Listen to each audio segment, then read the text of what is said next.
যতবার তুমি ভেঙে পড়ে যাবে, যতবার পরাজয়, ততবার দেব অঙ্ক জন্ম, দেব আমার আশ্রয়। হ্যালো এভরিওয়ান, তোমাদের নিউ ক্লাস 11-এর আজকে চলে এসেছি আরো একটি নতুন চ্যাপ্টার, আরো একটি নতুন অধ্যায় নিয়ে। সেট থিওরি, সেট তত্ত্ব। এই সেট রিলেশন ম্যাপিং নিয়ে অনেকের অনেক রকম সমস্যা থাকে। আশা করছি আমি যে ক্লাস তোমাদের ডেলিভার করছি তারপর সমস্ত সমস্যাতে ইতি টেনে দেব, সমস্ত সমস্যার সমাধান পাবে আমার কাছ থেকে, এসওই বাংলার কাছ থেকে। তো আজকে আমি প্রথমে একটু বলে নিই যে এক্স্যাক্টলি আজকের ক্লাসে আমরা কি কি করাবো। সেট থিওরির ফুল কনসেপ্ট আজকে আমি দেব তোমাদেরকে, এবং কনসেপ্টগুলো রিলেটেড টু, অর্থাৎ আমি কনসেপ্টগুলোকে প্রত্যেকটাকে বোঝাবো বাস্তবের এক্সাম্পল দিয়ে, যাতে করে তোমাদের বুঝতে অনেক বেশি সহজ হয়।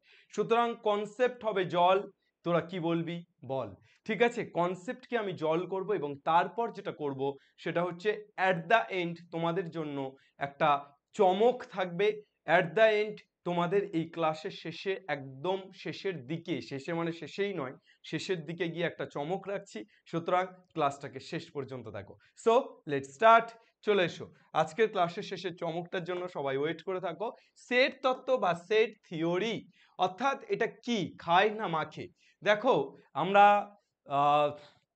যখন কোনো একটা দৌড় শুরু হয়, দৌড় প্রতিযোগিতা, তখন কিন্তু অনেকে এটা বলে যে অনিয়মা সেট গো।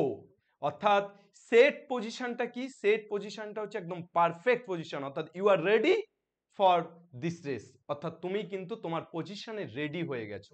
সুতরাং তুমি পারফেক্ট, এই জিনিসটা বোঝানোর জন্য তোমাকে সেট ব্যবহার করছে। আরো কিছু জায়গায় সেটের ধরো আমরা সেট আরো কিছু জায়গায় ব্যবহার করি, যেমন হচ্ছে আমি বলি যে এ ব্রাঞ্চ অফ সেট, অর্থাৎ আমি একটা পেনের সেট, একটা খাতার সেট, একটা বইয়ের সেট, কয়েকটা বইয়ের সেট, এগুলোকে তো সেট বলি। কয়েকটা টেবিলের সেট, ওকে, কয়েকটা লাইটের সেট, কয়েকটা ক্যামেরার সেট, এরা প্রত্যেকে সেট, প্রত্যেকে সেট হয়।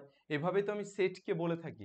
তাহলে এক্স্যাক্টলি ম্যাথামেটিক্সের সেট কি, অর্থাৎ ম্যাথামেটিক্সের ভাষায় সেট কি জিনিস আমরা জানবো, একটু পরেই জানবো। তার আগে আমরা একটা মা এবং তার কিছু ছেলের কথাবার্তা বা তার কিছু ছেলের সম্পর্কে জেনে নিই। একদম প্রথমে আমরা সেট থিওরি পড়তে গেলে আমাদের যেটা লাগবে সেটা হচ্ছে আমাদের একটা বাস্তব সংখ্যা অর্থাৎ রিয়েল নাম্বার সম্পর্কে নলেজ লাগবে। বাস্তব সংখ্যা বা রিয়েল নাম্বার সম্পর্কে আমাদের একটা নির্দিষ্ট নলেজ লাগবে।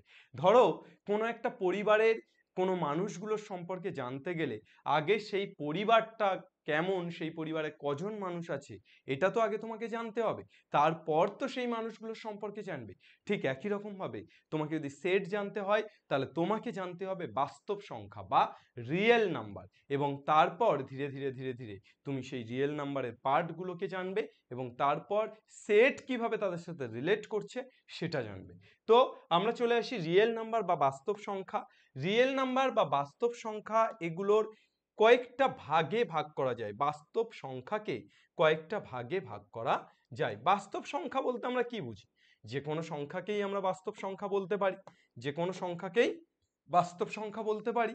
আমরা যে সংখ্যাগুলো নিয়ে নাড়াচাড়া করি তার প্রত্যেকটি সংখ্যাই বাস্তব সংখ্যা। কিন্তু কাল্পনিক সংখ্যা কি সেটা আমরা জানি না, এখনো শিখিনি। তো বাস্তব সংখ্যা বলতে আমরা সমস্ত ধরনের সংখ্যা, ধরো 0, 1, 2, -1, 2, 3, তারপর 1/2, 7/8, √2, √5, 0.011, এরা প্রত্যেকে এক একটা রিয়েল নাম্বার, এরা প্রত্যেকে এক একটা বাস্তব সংখ্যা। এইবার এই বাস্তব সংখ্যাটা হচ্ছে একটা মাতৃদেহ বা একটা মা যদি তুমি বলো, তাহলে সেই মায়ের তো অনেকগুলো সন্তান থাকে, একটাও থাকতে পারে, কিন্তু এখানে যে মা, সেই মায়ের অনেকগুলো সন্তান আছে। সুতরাং সেই সন্তানগুলোকে ডিভাইড করছি যে কিভাবে কিভাবে কিভাবে কিভাবে এগোচ্ছে। দেখো, আমি ধরো বলছি স্বাভাবিক সংখ্যা, প্রথমে আসছি, আমি এই মায়ের সন্তানগুলোর নাম পড়ছি, ওকে। স্বাভাবিক সংখ্যা বা ন্যাচারাল নাম্বার, দ্বিতীয় অখণ্ড সংখ্যা বা হোল নাম্বার, তৃতীয় পূর্ণ সংখ্যা বা ইন্টিজার, চতুর্থত মূলদ সংখ্যা বা রেশনাল নাম্বার, পঞ্চম অমূলদ সংখ্যা বা ইরেশনাল নাম্বার, আর ষষ্ঠ হচ্ছে কাল্পনিক সংখ্যা বা ইমাজিনারি নাম্বার। ওকে, তো এই কাল্পনিক সংখ্যা বা imaginary number it's not included in real number, এটা আলাদা। বাকিগুলো প্রত্যেকটা কিন্তু এই বাস্তব সংখ্যা মায়ের সন্তান। এবার আমি এই সন্তানগুলোকে ছোট থেকে বড় হিসাবে সাজিয়েছি। ছোট থেকে বড় হিসাবে মানে স্বাভাবিক সংখ্যা সবচেয়ে ছোট, তারপর অখণ্ড, তারপর একটু বড় অখণ্ড, তার থেকে বড় পূর্ণ, তার থেকে বড় মূলদ, এবং অমূলদটা একেবারে আলাদা, মানে অমূলদটা এক অন্য মায়ের সন্তান। ওকে, মায়েরই সন্তান কিন্তু এই মায়ের সন্তান নয়। ওকে, তাহলে চলো আমরা কিভাবে একটু ডিফাইন করে নিই ব্যাপারটাকে, যে কিভাবে আমরা বুঝছি ব্যাপারটা। চলে এসো। তাহলে রিয়েল নাম্বার তো আমি অনেকগুলো লিখলাম। স্বাভাবিক সংখ্যা রিয়েল নাম্বারের মধ্যে ন্যাচারাল নাম্বার কোনগুলো, অর্থাৎ স্বাভাবিক সংখ্যা কোনগুলো? যে সংখ্যাগুলোকে, ভালো করে ডেফিনেশনটা শুনবে, যে সংখ্যাগুলোকে গণনার জন্য ব্যবহার করা হয় বা গোনার জন্য ব্যবহার করা হয় তারা স্বাভাবিক সংখ্যা, তারা ন্যাচারাল নাম্বার। গোনার জন্য কোন সংখ্যাগুলোকে ব্যবহার করা হয়? গোনার জন্য তোমার কোন সংখ্যাগুলোকে ব্যবহার করা হয়? তুমি গোনো কি দিয়ে?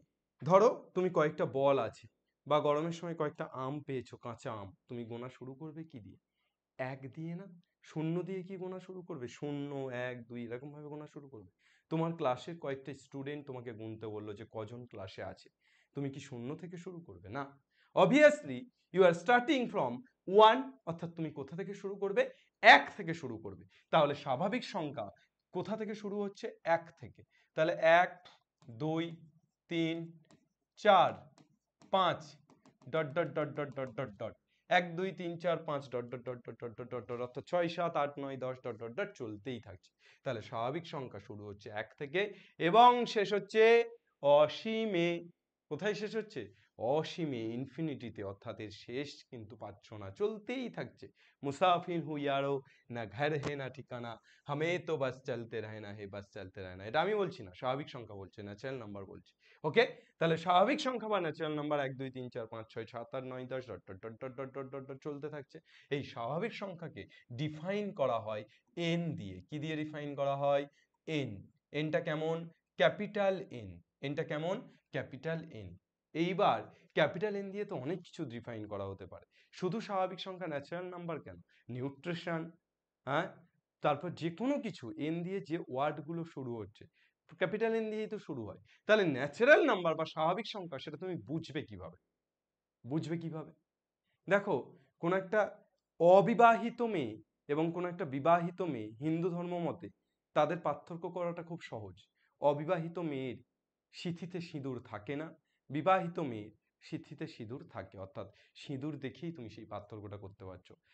একদম সেম ভাবে তুমি এন দিয়ে তো অনেক কিছুই বোঝাতে পারো, নানটু, এন দিয়ে নিউট্রিশন, এন দিয়ে আরো অনেক কিছু হয়, কিন্তু ন্যাচারাল নাম্বারকে সিগনিফাই করবে কিভাবে?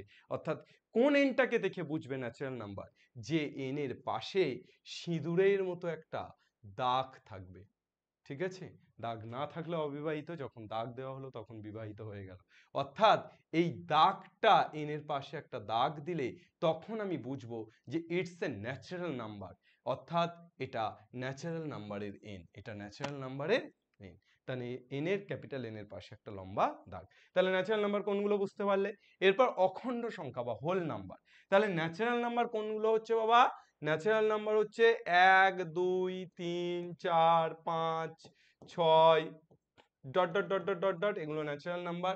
এইবার এই ন্যাচারাল নাম্বারের সাথে, ধরো ন্যাচারাল নাম্বার একদম ছোট ছেলে, বাড়ির ছোট ছেলে, তার সাথে 1 বছর যদি যুক্ত হয়ে যায়, তাহলে সেই ছোট ছেলের আগের ছেলেটা হয়ে গেল, অর্থাৎ হোল নাম্বার হয়ে গেল। অখণ্ড সংখ্যা বা হোল নাম্বার হচ্ছে এই ন্যাচারাল নাম্বারের মধ্যে যে এলিমেন্ট গুলো আছে সেগুলো তো থাকবেই, তার সাথে একটা এক্সট্রা এলিমেন্ট যুক্ত হয়ে যাচ্ছে, and this is zero, and this is zero. তো এই জিরো মানে এই একটাই এলিমেন্ট যুক্ত হচ্ছে, কিন্তু জিরোকে তোমরা জানো যে অঙ্কের ভগবান বলা হয়। জিরোকে কেন গণিতের ভগবান বলা হয় সেটা অন্য কোনো দিন তোমাদের গল্প শোনাবো। ঠিক আছে, আপাতত তোমরা শোনো। তাহলে অখণ্ড সংখ্যা বা হোল নাম্বার মানে কি হলো? ন্যাচারাল নাম্বার মানে এক, দুই, তিন, চার, পাঁচ, ছয়, dot dot dot dot dot dot চলছে। হোল নাম্বার মানে 0, 1, 2, 3, 4, ডট ডট ডট ডট, অর্থাৎ শুধু এক্সট্রা কে অ্যাড হয়ে গেল? জিরো অ্যাড হয়ে গেল। কে অ্যাড হয়ে গেল? জিরো। বাকি সবই ন্যাচারাল নাম্বার, শুধু জিরোটা এক্সট্রা অ্যাড হয়ে গেল। তাহলে জিরো এক্সট্রা অ্যাড হয়ে গেলে natural moves to whole number, অর্থাৎ অখণ্ড সংখ্যা হয়ে গেল। এইবার হোল নাম্বারের পর আমরা আসবো পূর্ণ সংখ্যা বা ইন্টিজার। পূর্ণ সংখ্যা বা ইন্টিজার কোনগুলো? এখানে আরো একটু কিছু অ্যাড হবে। 0 আছে, থাকুক। 1 2 3 4 5 6 ডট ডট ডট ডট এরা যেমন আছে এরাও থাকবে, কিন্তু এই 1 2 3 4 5 6 1 2 3 4 5 আমি 0 থেকে যত ডান দিকে যাব তত 1 2 3 4 5, আর 0 থেকে যত বাম দিকে যাব তত -1 -2 -3 -4 এইভাবে চলছে। স্বাভাবিক সংখ্যা এবং অখণ্ড সংখ্যার ক্ষেত্রে এই যে জিরোর বাম দিকের সংখ্যাগুলো -1 -2 -2 -3 -4 এগুলো বঞ্চিত গোবিন্দ দাস হয়েছিল, অর্থাৎ এগুলোকে বঞ্চিত করা হয়েছিল। কিন্তু পূর্ণ সংখ্যার ক্ষেত্রে কাউকে বঞ্চিত করছে না। পূর্ণ সংখ্যার হৃদয়টা অনেক বড় এবং সে সেই হৃদয়ে অনেককে স্থান দিতে পারে। তাহলে কাদেরকে স্থান দিচ্ছে? এই 0 1 2 3 4 5 6 এদেরকে তো দিচ্ছেই, সাথে এই যে বঞ্চিত গোবিন্দ দাসগুলো অর্থাৎ এই যে লেফট হ্যান্ড সাইডের সংখ্যাগুলো সেগুলোকেও দিচ্ছে।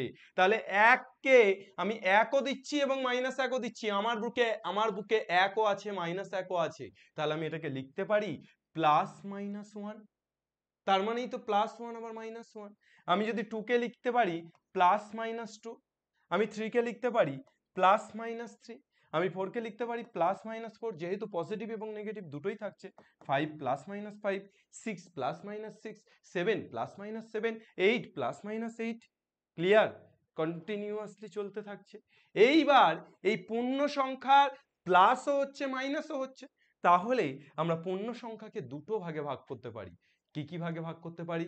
পূর্ণ সংখ্যাকে আমরা ধনাত্মক পূর্ণ সংখ্যা ও ঋণাত্মক পূর্ণ সংখ্যা এই দুটো ভাগে ভাগ করতে পারি, ধনাত্মক এবং ঋণাত্মক। এবার ধনাত্মক এবং ঋণাত্মক অর্থাৎ positive integer and negative integer. তাহলে পজিটিভ ইন্টিজার কোনগুলো? অ্যাজ সিম্পল অ্যাজ দ্যাট, যেগুলো পজিটিভ সেগুলোই পজিটিভ ইন্টিজার, অর্থাৎ 1 2 3 4 5 6 7 8 9 10 dot dot dot dot dot positive integer. আবার নেগেটিভ কোনগুলো? -1 -2 -3 -4 dot dot dot dot dot dot dot, এরা নেগেটিভ। তাহলে positive 1 2 3 4 5 6 7 8 dot dot dot dot, আবার নেগেটিভ হচ্ছে -1 -2 -3 -4 -5 dot dot dot dot.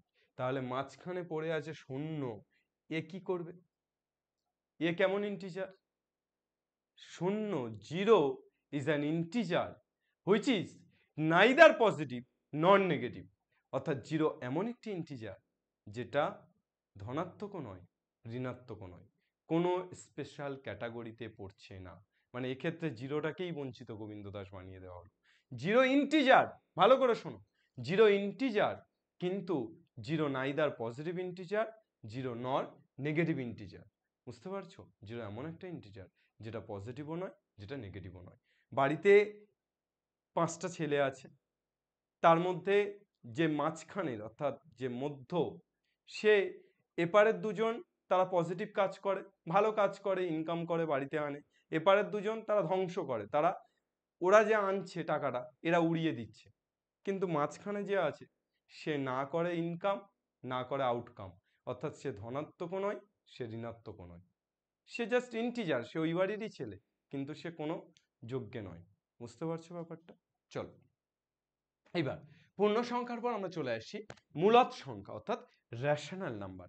What is মূলদ সংখ্যা? তাহলে এখানে আমি একটু সার্কেলটাকে বড় করছি। তাহলে 0 1 2 3 4 5 6 ডট ডট ডট থাকছে, তার সাথে কি হয়ে গেল -1 -2 -3 -4 -5 -6 এরাও থাকছে। তাহলে এইটা পুরোটা কি হয়ে যাচ্ছে?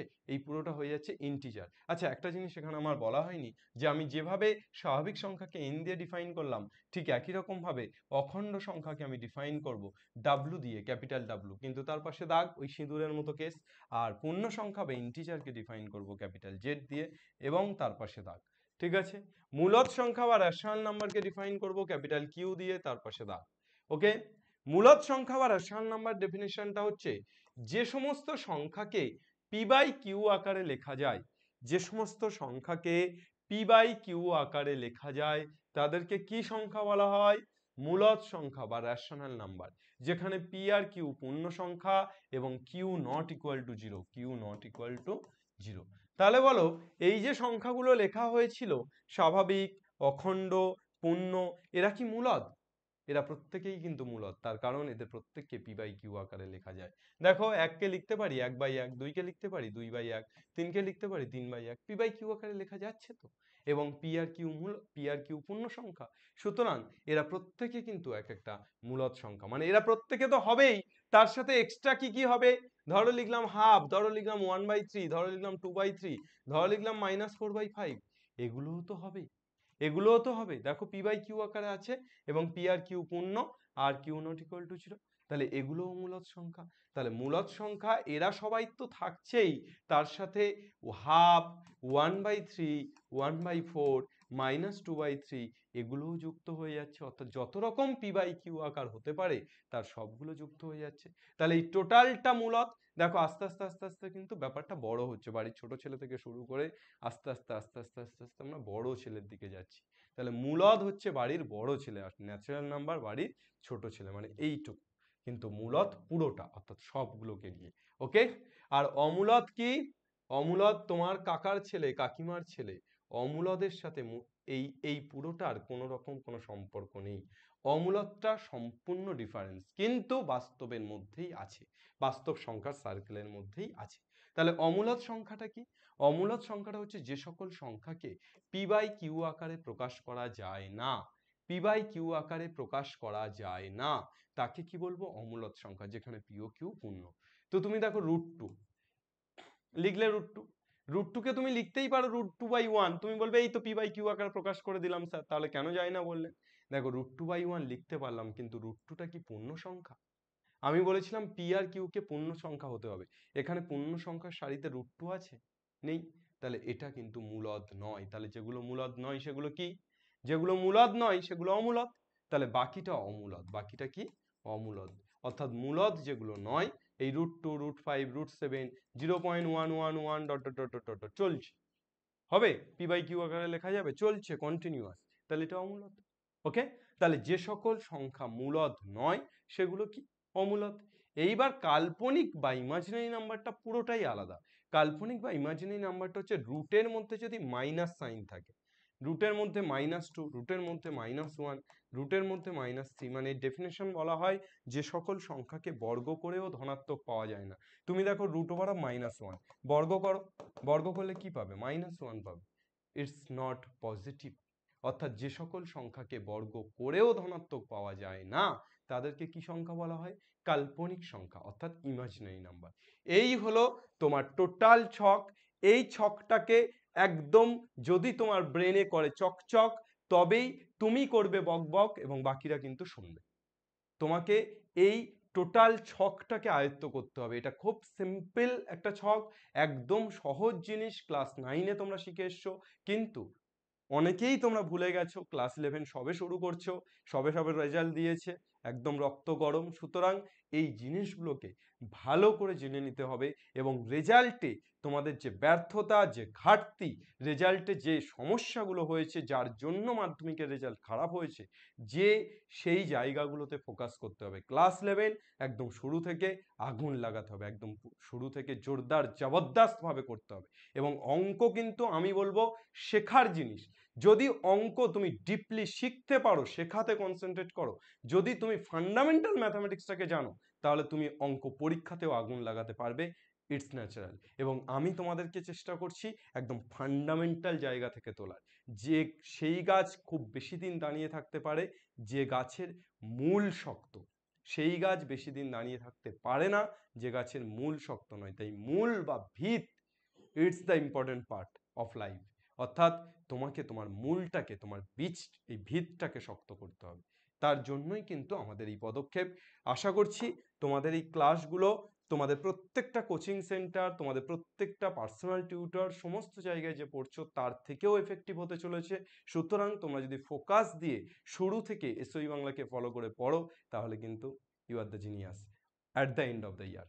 অর্থাৎ তুমি বছর শেষে গিয়ে জিনিয়াস হতে বাধ্য, এবং সেই চেষ্টাটাই আমরা করছি, সেই অক্লান্ত পরিশ্রম আমরা করছি। তোমার এই 1 ঘন্টার ক্লাসের পিছনে আমরা 10 ঘন্টা পরিশ্রম করে এটা রেডি করছি। আমার মনে হয় ওয়েস্ট বেঙ্গলে কেন কোনো জায়গাতেই কোনো টিচার এভাবে পরিশ্রম করবেন। ঠিক আছে, চলো দেখা যাক। এরপর চলে আসি সেটের সংজ্ঞা। আমি যেটা বলছিলাম যে আমরা একদম শুরু করেছি কোথা থেকে, বীজ থেকে, মূল থেকে, অর্থাৎ একদম গোড়া থেকে শুরু করেছি। এইবার আমরা আস্তে আস্তে আস্তে আস্তে কাণ্ডতে যাব, শাখা প্রশাখাতে যাব, ফলে যাব, ফুলে যাব, তখন খুব ভালো লাগবে।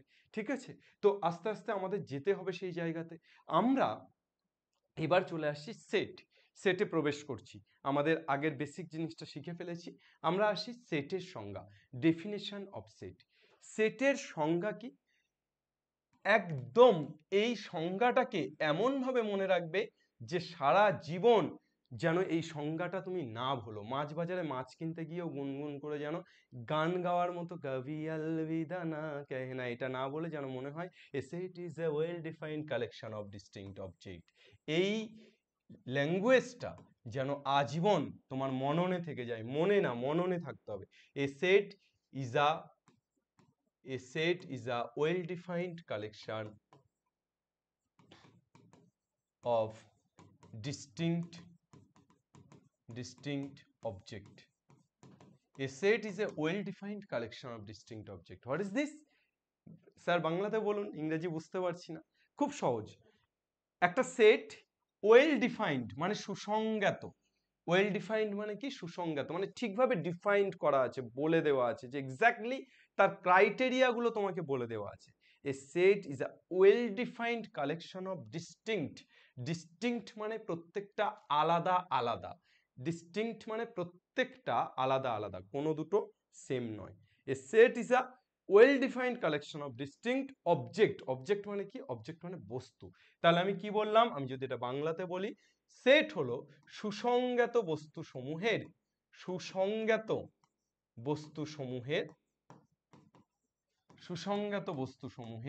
সুনির্দিষ্ট সমাহার। সেট কি? সুসংজ্ঞাত বস্তুসমূহের সুনির্দিষ্ট সমাহার। এবার মনে হচ্ছে যে বাংলার থেকে ইংরেজিটা সহজ। A set is a well-defined collection of distinct object. এখানে আমি দুটো লাইনকে কোট করেছি। সেই দুটো লাইন কি কি কোট করেছি?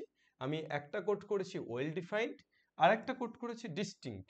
এবার এই ওয়েল ডিফাইন্ড আর ডিস্টিংক্ট এই দুটোর মানে এই দুটোই কিন্তু আমার সেটের মধ্যে ইম্পর্টেন্ট, এই সুসংজ্ঞাত আর এই সুনির্দিষ্ট। ওয়েল ডিফাইন্ড মানে সেটটাকে নির্দিষ্টভাবে বলা থাকতে হবে, ওয়েল ডিফাইন্ড হতে হবে, এবং ডিস্টিংক্ট মানে প্রত্যেকটাকে আলাদা আলাদা হতে হবে। তাহলে তোমাকে ধরো বলা হলো যে মাধ্যমিকে যারা ভালো রেজাল্ট করেছে তাদের set. Is this A set? এটা কি একটা সেট হবে? মাধ্যমিকে যারা ভালো রেজাল্ট করেছে তাদের সেট। ভালো কাকে বলে? কত পেলে ভালো? কারোর কাছে 60 পেলে ভালো, কারোর কাছে 50 পেলে ভালো। যে ছেলেটা ফেল করবে সেই ছেলেটার কাছে পাস করে গেলে ভালো। যে ছেলেটা 100% পাওয়ার টার্গেট ছিল তার কাছে 90% পাওয়াটাও খারাপ, 100% পেলে তবেই ভালো। তাহলে ভালো কিন্তু ম্যান টু ম্যান ডিফার করছে। তোমার কাছে যেটা ভালো আরেকজনের কাছে সেটা ভালো নয়। তাহলে এটা কি ওয়েল ডিফাইন্ড হলো? না, ওয়েল ডিফাইন্ড হলো না। আমি যদি বলি মাধ্যমিকে ভালো রেজাল্ট করা ছেলেদের মেয়েদের সেট, সেটা সেট নয়। কিন্তু আমি যদি বলি মাধ্যমিকে 90% অ্যাবাভ পাওয়া ছেলে মেয়েদের সেট, অবভিয়াসলি ওয়েস্ট বেঙ্গলের কথা বলছি, ওয়েস্ট বেঙ্গলে 2024 মাধ্যমিকে 90% অ্যাবাভ যেসব ছেলেমেয়েরা পেয়েছে তাদের set, yes this is a set. কেননা এখানে প্রত্যেকটিকে খুব সুসংজ্ঞাতভাবে বলা আছে। ওয়েস্ট বেঙ্গল 2024 সাল মাধ্যমিক পরীক্ষা 90% অ্যাবাভ, একদম সুসংজ্ঞাত। তাহলে এটা কিন্তু একটা সেট।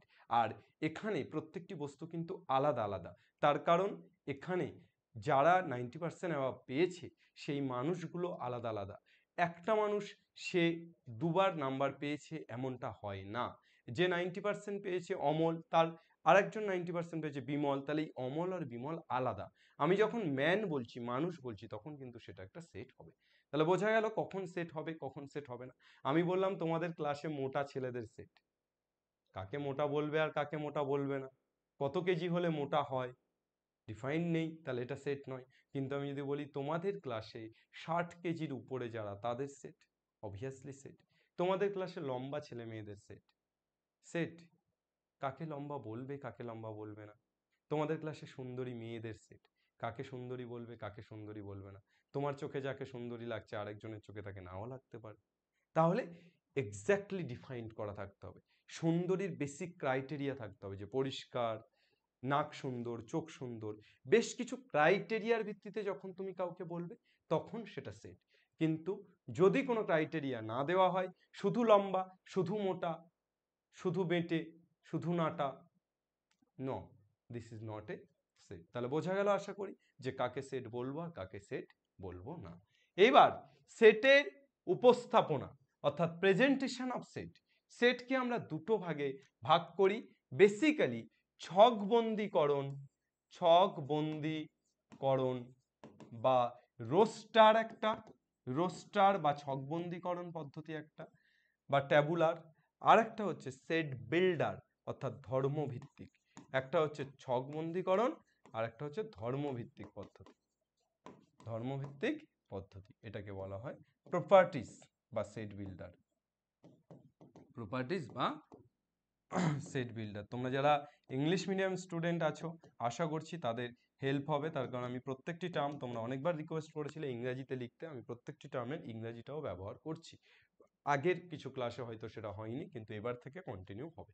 তাহলে সেট, প্রেজেন্টেশন অফ সেটের ক্ষেত্রে আমরা দুভাবে প্রেজেন্ট করতে পারি, একটা রোস্টার, একটা প্রপার্টিজ অফ সেট। দেখো ধর্মভিত্তিক পদ্ধতি কি আর রোস্টার পদ্ধতি কি। আমি বললাম ইংরাজি অ্যালফাবেটের মধ্যে ভাওয়েলের সেট, ইংরাজি অ্যালফাবেটের মধ্যে ভাওয়েলের সেট, সেটা সেট না সেট নয়? Obviously set. তার কারণ ইংরাজি অ্যালফাবেটের মধ্যে ভাওয়েলগুলো খুব সুনির্দিষ্ট, অর্থাৎ এ, ই, আই, ও, ইউ, সুনির্দিষ্ট এবং তারা প্রত্যেকে আলাদা আলাদা। তাহলে এটা একটা সেট হবে, এটা একটা সেট হবে। এইবার যখন সেটাকে ছকবন্দীকরণে আমি লিখব তখন কিন্তু এই আই ও ইউ সেকেন্ড ব্র্যাকেটের মধ্যে, সেটকে সবসময় সেকেন্ড ব্র্যাকেট দিয়ে রিপ্রেজেন্ট করা হয়। সেটকে কি দিয়ে রিপ্রেজেন্ট করা হয়? Second bracket. অর্থাৎ তুমি সেটের মধ্যে কিছু এলিমেন্ট যখন লিখবে তখন সেকেন্ড ব্র্যাকেট দিয়ে লিখবে। ক্লিয়ার? তাহলে আমি যখন লিখছি যে ছকবন্দীকরণ বা রোস্টার ফর্মে যখন লিখছি তখন আমি সেকেন্ড ব্র্যাকেটের মধ্যে কি লিখছি? এই আই ও ইউ। কিন্তু এটাকেই আমি ধর্মভিত্তিক পদ্ধতিতে কিভাবে লিখব? ধর্মভিত্তিক পদ্ধতি নামটার মধ্যেই তোমরা বুঝতে পারছো যে একটা ধর্মের ব্যাপার। মানে আমি কোনো কিছুর একটা ধর্মের, যেমন প্রত্যেকটা জিনিসের, প্রত্যেকটা বস্তুর একটা নির্দিষ্ট ধর্ম থাকে। আমি শিক্ষক, আমার ধর্ম পড়ানো, বুঝতে পারছো? তাহলে একটা ধর্মের ভিত্তিতে আমি এটাকে কিভাবে রিপ্রেজেন্ট করবো এই আই ও ইউটাকে? আমি যদি এটাকে বলি যে x such that x is a vowel, এখানে তোমরা একটু চমকে গেলে এবং চমকে গিয়েই থমকে গেলে। কি দেখে থমকে গেলে? এটা কি? আমি বললাম সাচ দ্যাট, অবভিয়াসলি সেটাই হবে। তাহলে এই দুটো ডট যদি থাকে তাহলে এইটা একটা চিহ্ন এবং এই চিহ্নটা হচ্ছে সাচ দ্যাট। তোমরা তোমাদের বই খুললেই, যেহেতু সেট থিওরি প্রথমেই আছে, তোমরা বই খুললেই দেখবে যে শুরুতেই তোমাদের এই রকম কিছু চিহ্ন বা প্রতীক বলে একটা পেজ দেওয়া আছে, সেখানে বহু চিহ্ন আছে এবং তার পাশে তাদের নাম লেখা আছে। এটা মুখস্থ করতে যেও না। কেন যেও না? তার কারণ তুমি যদি ওই পুরো চিহ্নগুলো এবং তার নামগুলো নামতার মতো মুখস্থ করতে থাকো, এটা কখনো পসিবল নয়, তুমি ভুলবেই। কিন্তু আমি কিভাবে তোমাদের মনে রাখতে বলবো? আমি তোমাদেরকে যেভাবে যেভাবে করাবো, যেখানে যেখানে যে যে চিহ্ন ব্যবহার হবে সেটা ছোট্ট করে পাশে লিখে দেবো, দেখবে তোমাদের মনে থাকবে, কেননা তোমরা অ্যাপ্লাই করে শিখছো। বুঝতে পারছো? ওই জন্য মুখস্থ করে নয়, অ্যাপ্লাই করে শিখতে হয়। অবভিয়াসলি এটাও মুখস্থ থাকবে কিন্তু অ্যাপ্লাই করে মুখস্থ থাকবে। ক্লিয়ার? তাহলে আমরা ধর্মভিত্তিক পদ্ধতিতে এটাকে কি লিখলাম? X such that x is a vowel। আমি বলছি এক্স, ছোট হাতের এক্স, কেমন এক্সটা? এক্সটা একটা ভাওয়েল। তাহলে ভাওয়েল কোনগুলো? এক্স এর মান এ হতে পারে, এক্স এর মান ই, এক্স এর মান আই, এক্স এর মান ও, এক্স এর মান ইউ। তিনটেই বোঝালাম না? এই পাঁচটা, সরি, পাঁচটাই বোঝালাম না? তাহলে এক্স দিয়ে কিন্তু আমি পাঁচটাকেই বোঝালাম, পাঁচটা অ্যালফাবেটকেও বোঝালাম। ক্লিয়ার? তাহলে আমি এটা কিসের ভিত্তিতে বোঝালাম? ধর্মের ভিত্তিতে। সমাজদারো কে লিয়ে ইশারাই কাফিয়ে, এটা ইশারা আর এটা পুরোপুরি খোলসা করে দেওয়া। ক্লিয়ার? বোঝা গেল? তাহলে আমরা যে কোনো একটা সেটকে দুভাবে রিপ্রেজেন্ট করতে পারি।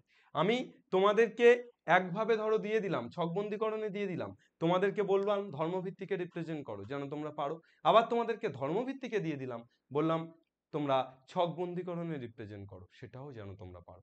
দেখো আমি এ ই আই ও ইউ এটাকে ধর্মভিত্তিকে কি করলাম? X such that x is a vowel. তাহলে আমরা একটা ধর্মভিত্তিকে দিচ্ছি, ধরো এস একটা set x such that x belongs to, এটার চিহ্ন কি বিলংস টু, আবার আমি পাশে লিখে দিচ্ছি এই চিহ্নটা কি this is belongs to, belongs to মানে ওর মধ্যে, বিলংস টু মানে মধ্যে, x such that x belongs two N, x belongs two N, natural number N, natural number N, ওই পাশে সিঁদুর আছে, পাশে দাঁড়িয়ে আছে, তাহলে এটা ন্যাচারাল নাম্বার এন, তাহলে x such that x belongs two natural number N, তাহলে এক্সটা কেমন, এক্সটা একটা ন্যাচারাল নাম্বার, তাহলে এটা কি তুমি রস্টারে প্রকাশ করতে পারবে, রস্টারে কিভাবে প্রকাশ করবে, এক্স ন্যাচারাল নাম্বার, তাহলে ন্যাচারাল নাম্বার কোনগুলো, ন্যাচারাল নাম্বার হচ্ছে তোমার 1 2 3 4 dot dot dot dot dot dot চলতে থাকছে, তাহলে এটাই তো আমি লিখেছি, এই যে x such that x belongs two N লিখলাম, তাহলে আমি এর মানে কি লিখলাম, যে 1 2 3 4 dot dot dot dot dot dot, তাই লিখলাম না, তাহলে আমি যদি এটাকে ছকবন্দীকরণে রিপ্রেজেন্ট করি তাহলে এটা হবে, ক্লিয়ার না, ক্লিয়ার নয়, ক্লিয়ার আশা করি বোঝা গেল, তাহলে রস্টার বা ছকবন্দীকরণ আমি ধরো একটু ছোট্ট চেঞ্জ করলাম, x such that x belongs two N, এটা তো হলো যে এক্স একটা ন্যাচারাল নাম্বার অ্যান্ড এর সাথে একটা কন্ডিশন জুড়ে দিচ্ছি, and x less equal to 4, অর্থাৎ এক্স 4 অথবা তার থেকে ছোট, তাহলে এক্সটা ন্যাচারাল নাম্বার স্বাভাবিক সংখ্যা কিন্তু 4 অথবা তার থেকে ছোট, তাহলে 4 অথবা তার থেকে ছোট স্বাভাবিক সংখ্যা কি, 4 অথবা তার থেকে ছোট স্বাভাবিক সংখ্যা হচ্ছে 1 2 3 4, তাহলে এখানেই ক্লোজ, আর ডট ডট ডট ডট থাকছে না, আমি যখন যদি শুধু ন্যাচারাল নাম্বার বলি তখন ডট ডট ডট ডট থাকছিল, কিন্তু এখানে আর কোনো ন্যাচারাল না, এখানে আমি 4 অথবা তার থেকে ছোট বলছি, তাহলে কিন্তু আর কোনো ন্যাচারাল নাম্বার থাকছে না, ক্লিয়ার, বোঝা গেল, চলো তাহলে রস্টার এবং তোমাদের এই এটা পুরোটা বোঝা গেছে, নেক্সট চলে এসো, সেটের কয়েকটা সংজ্ঞা আমরা শিখব, সেটের কয়েকটা সংজ্ঞা আমরা পরপর পরপর শিখে নেব, তার মধ্যে প্রথম সংজ্ঞা হচ্ছে সসীম ও অসীম set, finite and infinite set, তাহলে সেট কাকে বলে শিখলাম, সেট প্রকাশের পদ্ধতি শিখলাম, এবার সেটের কয়েকটা সংজ্ঞা শিখব, তার মধ্যে প্রথম সংজ্ঞা হচ্ছে সসীম ও অসীম সেট, অর্থাৎ ফাইনাইট অ্যান্ড ইনফাইনাইট সেট, সসীম সেট কাকে বলবো, যদি যদি একটা সেটে যে এলিমেন্টগুলো আছে সেগুলোকে গুণে শেষ করা যায়, গণনা করে শেষ করা যায়, তাহলে সেটা একটা সসীম সেট, একটা সেটের এলিমেন্টগুলোকে যদি গণনা করে শেষ করা যায় তাহলে সেটা একটা কি সেট, সসীম সেট, ধরো আমি লিখছি 1 2 3 4 সসীম, ধরো আমি লিখছি 0 1 5 8 10 সসীম, তাহলে এগুলো সসীম, কিন্তু ধরো আমি লিখছি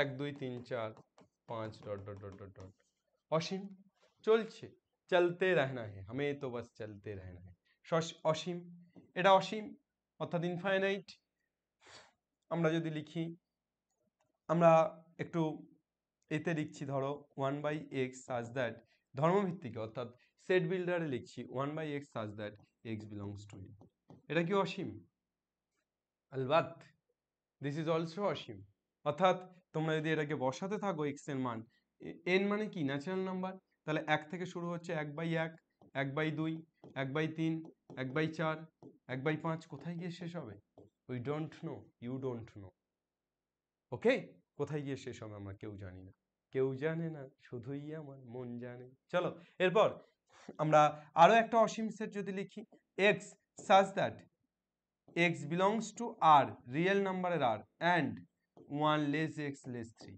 রিয়েল নাম্বার 1 থেকে 3 এর মধ্যে, 1 থেকে 3 এর মধ্যে কতগুলো রিয়েল নাম্বার আছে, গুণে শেষ করা যায় না, ঘোড়ার ডিম যায়, গুণে শেষ করা যায় না, তার কারণ রিয়েল নাম্বার তো অসংখ্য 1 থেকে 3 এর মধ্যে, তাহলে এটাও কিন্তু একটা ইনফাইনাইট সেট, এটাও একটা ইনফাইনাইট সেট, এটাও একটা ইনফাইনাইট সেট, এটাও একটা ইনফাইনাইট সেট, ফাইনাইট কোনগুলো, এইগুলো, এই যে প্রথমে এটা লিখেছি, বা যদি আমরা ধর্মভিত্তিকে লিখি, ধর্মভিত্তিকে লিখলে x such that x belongs to n and x less than 10, এটা কি হবে, সসীম না অসীম, সসীম, কেন, কেন 10 এর থেকে ছোট ন্যাচারাল নাম্বার, তাহলে তো 1 থেকে নয়, গুণে শেষ করে ফেলতে পারছি, বোঝা যাচ্ছে, তাহলে এই প্রথম দুটো যেটা লিখেছিলাম, এই প্রথম দুটো সসীম, কিন্তু এই বাকিগুলো প্রত্যেকটাই কিন্তু এক একটা অসীম সেট, এইবার এই অসীম সেটের মধ্যে এমন এলিমেন্ট আছে, যেমন এটাকে দেখো, একের পর কি 2, 2 এর পর কি 3, 3 এর পর কি 4, 4 এর পর 5, 5 এর পর কি হবে আমি জানি 6, 6 এর পর 7, তার কারণ এভাবেই তো পারছি। আবার এখানে দেখো 1, 1/2, 1/3, 1/4, 1/5, তাহলে এর পরে কি হবে আমি জানি 1/6, 1/7, 1/8, 1/9, ডট ডট ডট চলছে। মানে এর পরে কি হবে আমি জানি, আমি শেষ করতে পারবো না কিন্তু আমি জানি পরের গুলো কি হবে। কিন্তু 1 থেকে 3, 1 থেকে 3 এর মধ্যে রিয়েল নাম্বার তুমি জানো কি হবে? 1 এর পরের রিয়েল নাম্বারটা কত তুমি জানো? This is impossible to find out. এটা খুঁজে বের করাটা ইম্পসিবল যে 1 থেকে 3 এর মধ্যে রিয়েল নাম্বারগুলো পরপর পরপর পরপর পরপর কিভাবে সাজাবো। আমি ধরো 1 এর পর 1.1 লিখছি, তার আগে নেই কে বলেছে? তার আগেও অসংখ্য আছে। ক্লিয়ার? তাহলে এটা খুঁজে বের করা সম্ভব নয়। তাহলে এই অসীম সেটকে আমরা দুভাবে ভাগ করতে পারি। একটা হচ্ছে ডিনিউমারেবল, ডিনিউমারেবল এই পর্যন্ত, এগুলো কি ডিনিউমারেবল, অর্থাৎ যাদেরকে শেষ করা যায় না তো ঠিক, কিন্তু যাদেরকে গোনা যায়। শেষ করা যায় না এটা ঠিক, কিন্তু যাদেরকে গোনা যায় তারা ডিনিউমারেবল। আর একটা হচ্ছে নন ডিনিউমারেবল, নন ডিনিউমারেবল অর্থাৎ যাকে শেষ করা যায় না, দূরের কথা গোনাও যায় না। দেখো 1 থেকে 3 গোনা যাচ্ছে, যাকে গোনাও যায় না শেষ করাও যায় না সেটা নন ডিনিউমারেবল, আর যাকে গোনা যায় কিন্তু শেষ করা যায় না সেটা ডিনিউমারেবল। চলো তাহলে সসীম অসীমের গল্প পেরিয়ে আমরা চলে আসি একপদী সেট আর শূন্য বা খালি সেট। একপদী সেট কাকে বলবো? যে সেটের মধ্যে একটা মাত্র পদ থাকবে। ধরো সেটের মধ্যে শুধু 1, ধরো সেটের মধ্যে শুধু 5, ধরো সেটের মধ্যে শুধু 9। কি সেট? একপদী সেট। একটা এলিমেন্ট, সেকেন্ড ব্র্যাকেটের মধ্যে যদি একটা এলিমেন্ট থাকে, ওয়ান সিঙ্গেল এলিমেন্ট থাকে, দিস ইজ একপদী সেট, সিঙ্গেল টোন সেট। এটাকে লিখে রাখো পাশে, সিঙ্গেল টোন সেট, একপদী সেট। শূন্য বা খালি সেট এর ইংরেজিটা হচ্ছে null set or zero set. Null set or zero set কি জিনিস? শূন্য বা খালি সেট মানে হচ্ছে ফাঁকা সেকেন্ড ব্র্যাকেট, হাওয়া হাওয়া এ হাওয়া, সেকেন্ড ব্র্যাকেটের মধ্যে হাওয়া আছে, কোনো এলিমেন্ট নেই, just second bracket, just second bracket, কোনো এলিমেন্ট নেই। অর্থাৎ যে সেটের মধ্যে কোনো এলিমেন্ট নেই তাকে কি বলবো? শূন্য সেট বা ফাঁকা সেট বা খালি সেট, ওকে, বা নাল সেট। তো এটাকে ডিফাইন করা হয় ফাই দিয়ে। তাহলে ফাই ইকুয়াল টু সেকেন্ড ফাঁকা সেকেন্ড ব্র্যাকেট, ফাই দিয়ে। তোমরা কেউ ভুল করে শূন্য সেট বললে ফাই সেকেন্ড ব্র্যাকেট লিখে দিও না, ঠিক আছে? সেকেন্ড ব্র্যাকেটের মধ্যে যদি ফাই লেখো তাহলে কিন্তু সেটা একটা এলিমেন্ট হয়ে যায়, তখন সেটা সিঙ্গেল টোন হয়ে যায়। জাস্ট ফাই মানে ফাঁকা সেকেন্ড ব্র্যাকেট, ফাঁকা সেকেন্ড ব্র্যাকেট, সেটাকে আমি ডিফাইন করছি ফাই দিয়ে, সেটাকে আমি ডিফাইন করছি ফাই দিয়ে। যদি বলে একটা উদাহরণ দাও নাল সেটে, ধরো লিখলাম x such that 1 less than x less than 2 and x belongs to n, x natural number এবং 1 থেকে 2 এর মধ্যে আছে। এ ভাই 1 এর থেকে বড় আর 2 এর থেকে ছোট ন্যাচারাল নাম্বার কে ভাই? আমি কতই রঙ্গ দেখি দুনিয়ায়, কেউ নেই তো। 1 থেকে 2, 1 এর থেকে বড় আর 2 এর থেকে ছোট ন্যাচারাল নাম্বার কে? 1 এর পরেই তো 2, তাহলে 1 এর থেকে বড় আর 2 এর থেকে ছোট ন্যাচারাল নাম্বার থোড়ি না আছে, তাহলে এর মধ্যে কোনো এলিমেন্ট নেই। দিস ইজ নাল সেট, ফাঁকা, সেকেন্ড ব্র্যাকেটটা ফাঁকা, এটাকেই বলছি নাল সেট। ক্লিয়ার না? ক্লিয়ার না? কিন্তু আমি যদি বলতাম 1 থেকে 3, তাহলে 1 এর থেকে বড় আর 3 এর থেকে ছোট কি হতো? 2 হতো। তখন কিন্তু সেটা সিঙ্গেল টোন সেট হয়ে যেত। কি সেট? সিঙ্গেল টোন বা একপদী সেট হয়ে যেত। ক্লিয়ার? তাহলে আশা করি বোঝা যাচ্ছে, একদম দুধ কা দুধ পানি কা পানি। চলো নেক্সট, উপসেট বা সাবসেট। What is this? উপসেট বা সাবসেট কাকে বলে? উপসেট বা সাবসেট কাকে বলে? খুব ইম্পর্টেন্ট পয়েন্ট, এটা খুব কাজে লাগবে।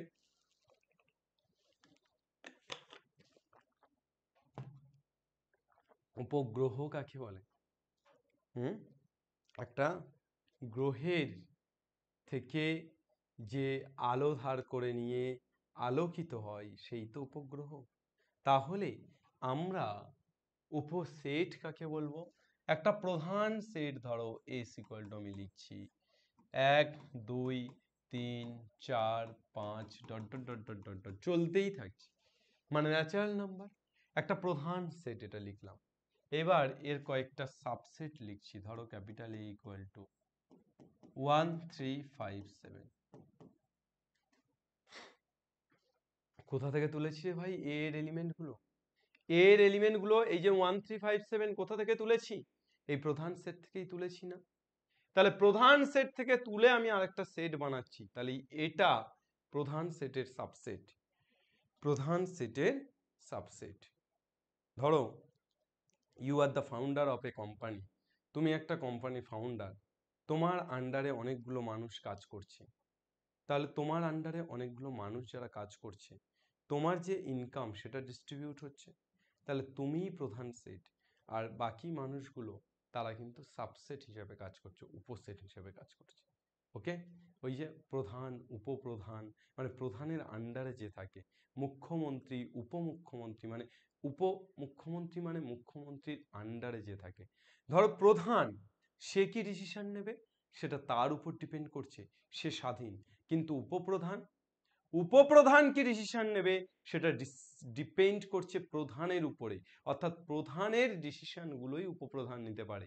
উপপ্রধানের নিজে স্বতন্ত্রভাবে ডিসিশন নেওয়ার ক্ষমতা নেই। ঠিক একই রকম ভাবে প্রধান সেটে যা খুশি এলিমেন্ট থাকতে পারে, কিন্তু উপসেটে কি এলিমেন্ট থাকবে, সাবসেটে কি এলিমেন্ট থাকবে, প্রধান সেট থেকেই তুলতে হবে, বাইরে থেকে নেওয়া যাবে না। ধরো আমি এখান থেকে 0 বসিয়ে দিতে পারবো না, তবে কিন্তু এ আর সাবসেট থাকবে না। তাহলে এর মধ্যে প্রত্যেকটা যে এলিমেন্ট, সেই এলিমেন্টগুলো যেন এস এর এলিমেন্ট হয়, অর্থাৎ এস এর যে এলিমেন্টগুলো আছে তার এলিমেন্ট যেন এ এর মধ্যে থাকে। ক্লিয়ার না? ক্লিয়ার না? তাহলে এ বি ধরো লিখলাম 6 7 8 9। ওকে, বি লিখলাম, প্রত্যেকটা দেখো এখান থেকেই নেওয়া। ধরো সি লিখলাম হাফ 0 1 2, এটা কি হবে subset? No, C is not a subset of S. C is not a subset of S. কেন? কারণ এই হাফ আর এই 0 এই দুটো কিন্তু এস এর মধ্যে নেই। তাহলে হাফ আর 0 এস এর মধ্যে যেহেতু নেই, তাহলে সি কিন্তু সাবসেট হবে না। সি সাবসেট হবে তখনই যখন সি এর মধ্যে যে এলিমেন্টগুলো সেগুলো সবই এস থেকে নেওয়া, অর্থাৎ এস এর এলিমেন্ট হতে হবে। ক্লিয়ার? তাহলে এই এটা আর বিটা সাবসেট, কিন্তু সিটা সাবসেট নয়। এ আর বি কার সাবসেট বাবা? এস এর সাবসেট। তাহলে এটাকেই আমি লিখতে পারি A subset of S. A subset of S, B subset of, সাবসেটের চিহ্ন দেখে নাও, এটাই তাহলে সাবসেটের চিহ্ন, এই সাবসেট। কিন্তু A subset of S, B subset of S, কিন্তু C does not subset of S. C কিন্তু এস এর সাবসেট নয়। এইবার এই এটা এস এর সাথে সমানও হয়ে যেতে পারে, নো প্রবলেম। এ সেটটা এস সেটের সাথে সমানও হয়ে যেতে পারে, তাতে নো প্রবলেম। যদি সমান হয়ে যায় তখনও কিন্তু এ সাবসেটই হবে, শুধু এখানে একটা যুক্ত হবে সাবসেট ইকুয়াল টু। বিটা যদি এস এর সমান হয়ে যায়, অর্থাৎ বিতে যদি এস এর মতোই এলিমেন্ট থাকে, তাহলে বিটাও কিন্তু এস এর সাবসেট হবে, কিন্তু এখানে লেখা থাকবে B subset equal to S, অর্থাৎ বি এস এর সাবসেটও হতে পারে আবার ইকুয়াল টু হতে পারে। ওকে, কিন্তু এখানে আমরা বলবো যে তাহলে এই এস সেটটা সমান সংখ্যক এলিমেন্ট নিয়ে যে সেট, সেটাও এস এর সাবসেট, কিন্তু সেটা প্রপার সাবসেট নয়, কিন্তু সেটা প্রপার সাবসেট নয়। প্রপার সাবসেট কোনগুলো? এই এ আর বি কি প্রপার সাবসেট? ইয়েস, এ আর বি কিন্তু প্রপার সাবসেট। কেন এ আর বি প্রপার সাবসেট? এ আর বি প্রপার সাবসেট এই কারণে যে এ আর বিতে কিন্তু এস এর থেকে একটা হলেও কম সংখ্যক এলিমেন্ট আছে, এস এর সমান সংখ্যক এলিমেন্ট নেই। যদি সমান সংখ্যক এলিমেন্ট থাকতো তাহলে ইকুয়াল টু সাইনটা আসতো, তাহলে কিন্তু ব্যাপারটার প্রপার সাবসেট হতো না, প্রপার সাবসেট হতো না। ওকে, তাহলে প্রপার সাবসেট কখন হবে? এই যে এ আর বি প্রপার সাবসেট। কেন? কেননা আমার এই এস সেটের যে এলিমেন্ট, প্রধান সেটের যে এলিমেন্ট, তার থেকে অন্ততপক্ষে একটা এলিমেন্ট কম থাকতে হবে, অন্ততপক্ষে একটা এলিমেন্ট কম থাকতে হবে। এবার এখানে এ আর বিতে তো অনেক এলিমেন্টই কম আছে, তাহলে এটা প্রপার সাবসেট। ওকে, চলো সমান সেট বা ইকুয়াল সেট, এ আর বি কখন ইকুয়াল হবে? যখন এ সেট, এ এর সেট এবং বি এর সেট ইকুয়াল।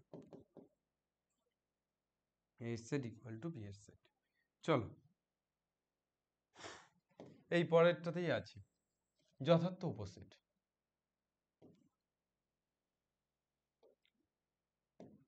কাকে বলছি যথার্থ উপসেট? এই যে আগের বারেই পড়লাম যথার্থ উপসেট, যে প্রপার সাবসেট মানে তোমার এটাকে বা বিটাকে এস এর থেকে ছোট হতে হবে, অন্ততপক্ষে একটা এলিমেন্ট কম থাকতে হবে, তবেই কিন্তু প্রপার সাবসেট। তাহলে প্রপার সাবসেট আমরা আশা করি বুঝতে পারলাম যে প্রপার সাবসেট বা অধিসেট, প্রপার সাবসেট বা যথার্থ উপসেট বলতে আমরা কি বুঝি। প্রপার সাবসেট বা যথার্থ উপসেট মানে কিন্তু ওটাই যে অন্ততপক্ষে একটা কম হতে হবে, যদি সমান হয়ে যায় তাহলেও সাবসেট, কিন্তু তখন প্রপার সাবসেট নয়, তখন প্রপার সাবসেট নয়। তাহলে সমান হয়ে গেলেও সাবসেট মানে এখান থেকে একটা বক্তব্য উঠে আসছে যে প্রত্যেকটি সেট তাহলে তার নিজের সাবসেট। যদি এটা তোমরা আমাকে প্রশ্ন করো তাহলে আমি বলবো উত্তর হ্যাঁ, প্রত্যেকটি সেট তার নিজের সাবসেট, অর্থাৎ প্রত্যেকটি সেট কিন্তু সমান সংখ্যক এলিমেন্ট দিয়ে সাবসেট গঠন করতে পারে। ঠিক আছে, এবার সুপারসেট। সুপারসেট কাকে বলবো? একই কেস, আমি যদি এটাকে সাবসেট বলি, কার সাবসেট? এস এর সাবসেট, তাহলে এসটাকে কি বলবো? সুপারসেট। বিটাকে সাবসেট বলি তাহলে এস এর সাবসেট, তাহলে এসটাকে কি বলবো? সুপারসেট। ওকে, সুপার সে ভি উপার। আর সার্বিক সেট কাকে বলবো?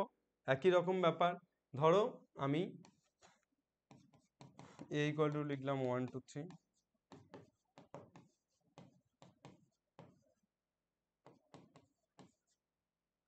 বি ইকুয়াল টু ধরো 8 9 10, সি ইকুয়াল টু ধরো 0 2 3। ওকে, তাহলে এবিসি লিখলাম। এদের সার্বিক সেট কি হবে? এই প্রত্যেকটা এলিমেন্ট একটা বড় সেট থেকে নেওয়া হয়েছে, সেটা কি? এই প্রত্যেকটা এলিমেন্ট একটা বড় সেট থেকে নেওয়া হয়েছে, and this set is natural number s. this set is কি? Natural number s। এই প্রত্যেকটা এলিমেন্টকে দেখো আমি যদি লিখি s equal to, natural number s না, হোল নাম্বার 0 1 2 3 4 তাহলে এখান থেকেই প্রত্যেকটা এলিমেন্টকে তোলা হয়েছে না? মানে এই প্রত্যেকটা এবিসি কে তোলা হয়েছে কোথা থেকে? এস থেকে তোলা হয়েছে। তাহলে এই এবিসি কে যেহেতু এস থেকে তোলা হয়েছে, তাহলে এসটা হচ্ছে ইউনিভার্সাল সেট, অর্থাৎ সার্বিক সেট, অনেকটা বড়। এসটা কি? সার্বিক বা ইউনিভার্সাল সেট। চলে এসো সূচক সূত্র, খুব ইম্পর্টেন্ট, এটা খুবই ইম্পর্টেন্ট। ধরো সূচক সূত্র বা পাওয়ার সেটটা কি? একটা সেটের মধ্যে, ধরো একটা সেটের মধ্যে 3টি এলিমেন্ট আছে, এর সূচক সেট কি হবে? একটা সেটের মধ্যে 3টি এলিমেন্ট আছে, তাহলে একটা সেটের মধ্যে 3টি এলিমেন্ট থাকলে এর সূচক সেটকে আমরা ডিফাইন করব পি অফ এস দিয়ে। কি দিয়ে ডিফাইন করব? P of S. সূচক সেটকে আমরা ডিফাইন করব পি অফ এস, অর্থাৎ পাওয়ার অফ এস। দেখো সূচক সেটের ইংরেজিটা হচ্ছে পাওয়ার সেট, তাহলে পাওয়ার অফ এস। এই 1 2 3 দিয়ে যতগুলি সম্ভব, 1 2 এবং 3 দিয়ে যতগুলি সম্ভব সাবসেট গঠন করা যায়, তারা প্রত্যেকে কিন্তু এই এস এর সূচক সেট। তাহলে 1 2 3 দিয়ে কি কি সাবসেট গঠন করা যায়? ধরো 1, শুধু 1, শুধু 1 সাবসেট, সাবসেট 1 2 3 এর সাবসেট শুধু 2, 1 2 3 এর সাবসেট শুধু 3, 1 2 3 এর সাবসেট 1, 2 সাবসেট 2, 3 সাবসেট 1, 3 সাবসেট আর 1, 2, 3। Yes, this is obviously a subset. অর্থাৎ আমরা একটু আগেই বললাম প্রত্যেকটি সেট তার নিজের সাবসেট, প্রত্যেকটি সেট তার নিজের সাবসেট। তাহলে এই হচ্ছে। আর এক্ষুনি একটা জিনিস আমরা যেটা জানবো সেটা হচ্ছে, আর একটা নোট আমরা জানবো, আমি পরে নোটগুলো তোমাদেরকে পিপিটি আকারে দিয়ে দিচ্ছি, সেটা হচ্ছে ফাই, অর্থাৎ নাল সেট। তোমরা মনে রেখো ফাই বা শূন্য সেট বা নাল সেট প্রত্যেকটি সেটের উপসেট। শূন্য সেট প্রত্যেকটি সেটের উপসেট, ঠিক যেমন ভাবে প্রত্যেকটি সেট তার নিজের উপসেট, ঠিক তেমন ভাবেই শূন্য সেট সবার উপসেট, অর্থাৎ যে কোনো সেট আমি যদি লিখি ফাইটা তার উপসেট হবে, অর্থাৎ তার সাবসেট হবে। তাহলে কটা হলো পিএস? পিএস এর এলিমেন্ট কটা হলো? এস এর এলিমেন্ট কটা আছে? 1 2 3। পিএস কটা? 1 2 3 4 5 6 7 8। পিএস কটা? পিএস হলো 8টা। তাহলে PS number of S, number of S কটা? 3টে। কিন্তু নাম্বার অফ পিএস কত? পিএস এর নাম্বার কত? 8। এদের সাথে এই এস সেটের সাথে পিএস সেটের কোনো রকম কোনো লিঙ্ক আপ আছে কি? দেখো তো, 8কে আমরা লিখতে পারি 2 কিউব। 8কে কি লিখতে পারি? 2 কিউব। তাহলে সূচক সেটে কটা এলিমেন্ট ছিল বাবা? 3টে। পাওয়ার সেটে কটা হলো? 2 কিউব। তাহলে একই রকম ভাবে সূচক সেটে দুটো থাকলে পাওয়ার সেটে কত হতো? 2 স্কয়ার। সূচক সেটে 4টে থাকলে পাওয়ার সেটে কত হতো? 4 স্কয়ার। তাহলে সূচক সেটে যে কটি এলিমেন্ট থাকবে তার পাওয়ার সেটে 2 টু দি পাওয়ার তত সংখ্যক এলিমেন্ট থাকবে। ধরো সূচক সেটে nটি এলিমেন্ট আছে, তাহলে তার পাওয়ার সেটে কতগুলি এলিমেন্ট থাকবে? 2 টু দি পাওয়ার nটি এলিমেন্ট থাকবে। ক্লিয়ার না ক্লিয়ার নয়? বোঝা গেল কি না? আর সূচক সেট কাকে বলবো? সূচক সেট হচ্ছে একটা সেটের সমস্ত সাবসেটগুলো দিয়ে যে সেট গঠিত হচ্ছে, একটা সেটের সমস্ত সাবসেট বা উপসেট দিয়ে যে গঠিত হচ্ছে যে সেট, তাকে আমরা বলছি পাওয়ার সেট বা সূচক সেট।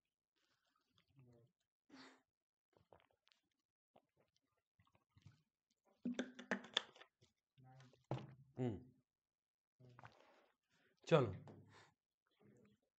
এইবার আমরা নোটগুলো লিখে নিই। তাহলে নোটগুলো পরপর পরপর তোমরা লিখে নেবে। আমি যে নোটগুলো বললাম, যেগুলো তোমাদের এতক্ষণ ধরে আমি বললাম যে শূন্য সেট যে কোনো সেটের উপসেট, অর্থাৎ phi is a subset of all set. Phi is a subset of all set, অর্থাৎ শূন্য সেট প্রত্যেকটি সেটের উপসেট। ঠিক আছে? চলো দ্বিতীয়ত, প্রত্যেক সেট তার নিজের উপসেট, এটাও আমি বললাম। প্রত্যেক সেট তার নিজের উপসেট। তৃতীয় এবং চতুর্থ এই দুটোর প্রমাণ আমি বলিনি। তৃতীয় এবং চতুর্থ, তৃতীয়টা কি? যদি A subset equal to B হয় এবং B subset equal to C হয়, তাহলে এ সাবসেট ইকুয়াল টু কি হবে? সি হবে। কি করে হচ্ছে? A subset equal to B, let A subset equal to B মানে কি? Let x belongs to A. এটা ইমপ্লাই করবে এক্স এতে আছে, মানে এটা ইমপ্লাই করবে কি? এক্স বিতে আছে। এক্স কোথায় আছে? বিতে আছে। তাহলে এক্স এতে আছে, এটা ইমপ্লাই করছে এক্স বিতে আছে। আবার B subset equal to C, এটার মানে কি?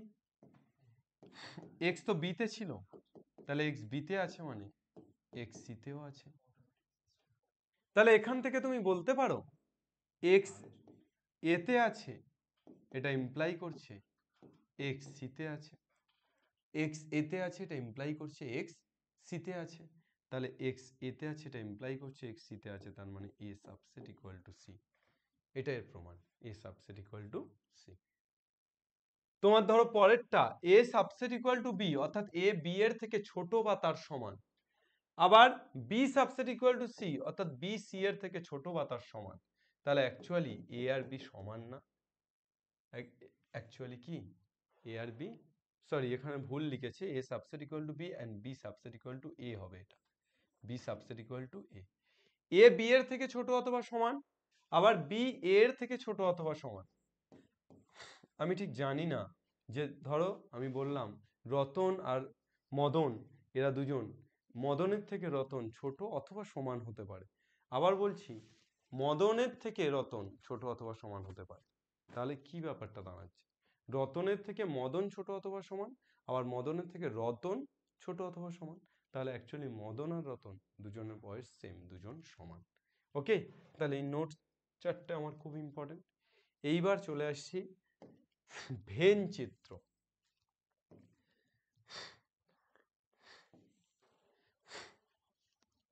আচ্ছা, আমাদের ক্লাসটা অনেকটা লেন্দি হয়ে যাচ্ছে, সুতরাং এই কনসেপ্টের ক্লাসটাকে আমরা দুটো ভাগে ভাগ করে করাই। কনসেপ্টের ক্লাসে আমি আজকে তাহলে তোমাদেরকে এই আগেরটা অর্থাৎ 9 নাম্বার এই নোট পর্যন্ত শেষ করি, তারপর ভেনচিত্র থেকে তাহলে পরের ক্লাসে আমরা শুরু করি। ভেনচিত্র এবং বাকি পার্টটা আমরা পরের ক্লাসে করিয়ে তারপর আমরা এক্সারসাইজ শুরু করি। তাহলে কনসেপ্টটাকে দুটো ভাগে ভেঙে দিচ্ছি, যাতে করে কনসেপ্টটা আরও ডিটেলস, আজকে দেখলে তোমরা কতটা ডিটেলস, কতটা ধরে ধরে ব্যাপারটা করালাম, আরও ডিটেলসে করানোর জন্যেই এই কাজটা করলাম। এবং আমি একটু লেন্থি ছোট করলাম, তাতে তোমাদের নেট খরচ কম হবে। নেক্সট ক্লাসে তাহলে আমরা কনসেপ্ট 2 নিয়ে আসছি, অর্থাৎ আমরা এর পরের সপ্তাহে দ্বিতীয় কনসেপ্টটা পড়ব, এবং যেটা পড়ব খুব ভালোভাবে পড়ব। এবার আমি তোমাদেরকে বলেছিলাম যে অ্যাট দ্য এন্ড, একদম শেষে গিয়ে আমি তোমাদের জন্য একটা চমক রেখেছি। চমকটা কি? চমকটা হচ্ছে তোমাদের আজকের যে ক্লাস করালাম সেই ক্লাসের সমস্ত পিপিটি, অর্থাৎ সেই ক্লাসের সমস্ত নোট যেভাবে যেভাবে আমি লেখালাম, এই পুরোটাই কিন্তু তোমরা পেয়ে যাবে। কোথায় পাবে? এই পুরোটা তোমরা পাবে অ্যাপে। আমি ফার্স্ট কমেন্টে আমাদের অ্যাপের যে লিঙ্ক, সেই লিঙ্কটা পোস্ট করে রাখছি, যাতে করে তোমরা সেখান থেকে ডাইরেক্ট অ্যাপে যেতে পারো। অ্যাপে যাওয়ার পর তোমরা ফ্রি পিপিটির সেকশন যাবে। ফ্রি পিপিটি সেকশনে গেলে তোমরা কিন্তু তোমাদের এই সমস্ত ক্লাস 11-এর ক্লাসের পিপিটিগুলো পরপর পরপর পেয়ে যাবে। সুতরাং তোমরা অবশ্যই আমাদের এই ক্লাসটি দেখার পর ভিজিট করো আমাদের অ্যাপে, যাতে করে তোমরা নোটগুলোকেও ডাউনলোড করে তোমাদের কাছে রেখে দিতে পারো, এবং নোটগুলোকে তোমরা জেরক্স করিয়ে নিতে পারো, নোটগুলোকে তোমরা নিজেরা খাতায় ফ্রেশ করে নিজের মতো করে টুকে নিতে পারো, যেভাবে খুশি তোমরা করতে পারো। কিন্তু এই নোটগুলো কিন্তু ভীষণ ইম্পর্টেন্ট, তার কারণ তুমি তো বারবার আমার এই কনসেপ্টটা বুঝবে না। কনসেপ্টটা একবার বুঝে নিলে তারপর তুমি নোট দেখে বারবার রিভিশনটা করতে পারবে। তাই জন্য তোমাদের কিন্তু যেতেই হবে আমাদের অ্যাপ, এসওই বাংলা অ্যাপ। ঠিক আছে? আর যদি লিঙ্কেও গিয়ে তোমরা খুঁজে না পাও, তোমরা প্লে স্টোর থেকেও খুঁজে পেতে পারো। আজকের ক্লাসটা কেমন লাগলো অবশ্যই তোমরা জানিও। প্রত্যেকের কাছে রিকোয়েস্ট, হাত জোর করে রিকোয়েস্ট, যে প্রত্যেকে তোমরা যারা ক্লাসটা দেখছো নতুন 11-এর, তোমরা প্রত্যেকে জানিও এক কথায় এক বাক্যে হলেও যে আজকের ক্লাসটা তোমাদের কেমন লাগলো। যদি ক্লাসটা এফেক্টিভ মনে হয়, যদি তোমাদের রেসপন্স পজিটিভ হয়, তাহলে অবশ্যই আমি আরও আরও ভালোভাবে, আরও পরীক্ষামূলকভাবে তোমাদের জন্য আরও পরিশ্রম করে ক্লাসগুলোকে আনতে থাকবো। আর একটা কথা, যে আমি সবসময় যে স্বপ্নটা দেখি, একদিন বাংলার ঘরে ঘরে সন্ধ্যাবেলা জি বাংলা নয়, চলবে এসওই বাংলা, এবং সেই স্বপ্নটা সত্যি করতে পারবে একমাত্র তোমরাই পারবে সেই স্বপ্নটাকে পূর্ণ করতে। তাই জন্য তোমাদের কাছে রিকোয়েস্ট যে তোমরা প্রত্যেকে যারা নতুন 11-এ উঠলে, ক্লাস 10 শেষ করে মাধ্যমিকের রেজাল্ট আউট হয়ে গেছে, যারা ডিসাইড করে ফেলেছো সায়েন্স নেবে, তোমাদের যাদের বন্ধু বান্ধবরা যারা সায়েন্স নিয়ে ডিসাইড করে ফেলেছে, তাদের কাছে আমার এই ভিডিওগুলো, আমাদের এই ক্লাসগুলো অবশ্যই শেয়ার করো, অবশ্যই তাদের কাছে পৌঁছে দিও। তাহলে তারাও হেল্প হবে, তাদেরও হেল্প হবে। আমরা হাত ধরাধরি করে একে একে বেঁচে থাকবো, অর্থাৎ আমরা হাত ধরাধরি করে ব্যাপারটা শিখে যাব, এবং আমরা দাঁতে দাঁত চেপে এই লড়াইটা লড়বো। এসওই বাংলা আছে তোমাদের পাশে, এই 2 বছর তোমাদের সমস্ত গাইডেন্স দেবে। তোমরা শুধু তোমাদের কাজ পড়ো এবং তোমাদের কাজ শেখো, আর তোমাদের কাজ শেয়ার করো। ঠিক আছে? বাংলা পড়বে, বাংলা শিখবে, এবং বাংলা এসওই বাংলার ভিডিওগুলোকে শেয়ার করবে। জয় হিন্দ।